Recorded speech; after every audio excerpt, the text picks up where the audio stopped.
పని అయిపోయినట్టు అయ్యో నీకు దండం పెడతాను నన్ను వదలు తల్లి నా వల్ల కుర్చీ కలుపుతాడు నా కాలు ఇక్కడ పొద్దున్న నిద్రపోతా సన్నాసి చుట్టూ దాసే నా వల్ల కాదే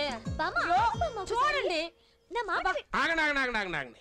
అసలు ఎవరు వెనకాల ఎవరు పడుతున్నారే చూడు తాతయ్య వేణీళ్ళలో కాలు పెడితే నొప్పులు తగ్గుతాయంటే వినిపించుకోవట్లేదు నీకేం మైరంగా వచ్చింది ఆగే ఏళ్ళలో కాలు పెట్టి కూర్చోడానికి కాలు కాదు కదా వేలు కూడా పెట్టను ఇలాంటివన్నీ నాకు పడవు అదట్ట మాట అందులేమ్మా నేను చెప్తారా తాతయ్య బామ్మ పారిపోతున్నా పక్కన కూర్చో కూర్చో గడ్డి పడక కాలు పెట్టలేదు అప్పుడే వస్తుంటే అది గడ్డి పడక గట్టికి పడుకు దాన్ని అది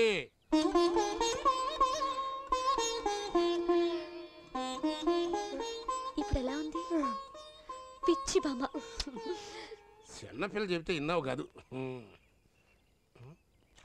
కాలు పట్టించావు ఈ పతిభక్తి లోటు లేదు